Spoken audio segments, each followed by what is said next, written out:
So what we want to do firstly is remember the basics, and that is, here's our soul. What's our soul full of? It's emotions, longings, but let's start using some other things it's full of. Beliefs, which are all emotional. Right, so we have fears. They're all emotional. Sorry? Attachments, very good, yeah. Emotional attachments we have to other people, other things, life, our life. Even, like, many of you are very attached to your car. You know the proof of that? You go to a car park and have someone key it along the side, and you'll see how attached you are. Does that make sense? So there's attachments there, emotional attachments. Addictions, okay. Right, so we might be, well, imagine if you're addicted to alcohol or you're addicted to drugs. Well, that's a physical addiction. What about emotional addictions? Let's say I'm addicted to controlling my children's life. That's an addiction too, right? They're all different addictions that we might have. I'll just get my mic. Right? So they're all different addictions, and they all have an effect when we pass. Now, we could keep going there, couldn't we? But let's label all of that one thing. Let's call it all soul condition.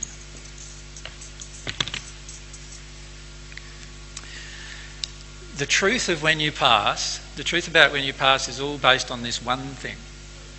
And that is, my soul condition determines everything that will happen the moment of my passing.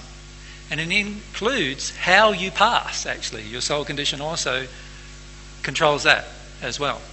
It controls how you pass, when you pass, what happens when you're passing, and then what happens after you've passed. So it's everything, really, your soul condition. But you throughout your life have had many experiences, right? You've had many friends, haven't you? Some of which have come and some have gone, and some you've had new ones come along, and once you met me, you didn't have many new ones come. No, that's not true. You had a lot more new ones come along then, didn't you? A lot of different ones. And all of those things add to the experiences of your soul, don't they? Does that make sense? So you even have experiences that we could add in here, couldn't you? That is now in your soul. Now, obviously, the experiences that we have are very different depending on how long we live, where we live, and what kind of background and upbringing we've had, and all those kind of things all have a huge influence on our experiences, don't they?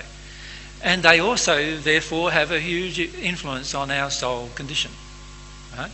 So the sum total of all of these things adding together creates the soul condition, and the soul condition generates our own death and what happens after we pass.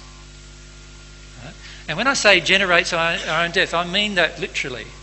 It's our own soul condition that causes our own body to degenerate over a period of time that creates its own death, assuming that we don't have an accident. But if we have an accident, it's our soul condition that attracts those accidents. Everything to do with our soul condition attracts our life, including the process of our passing, if we could call it that. So rather than calling it what happens when you die, we're really referring there, aren't we, to the physical body dying. And that's not you dying. That's just the physical body going into a separated state. So let's go through, what we're going to do is just go through some of the things that happen to you physically when you die, and then what happens to you in terms of how your life, what is created in your life.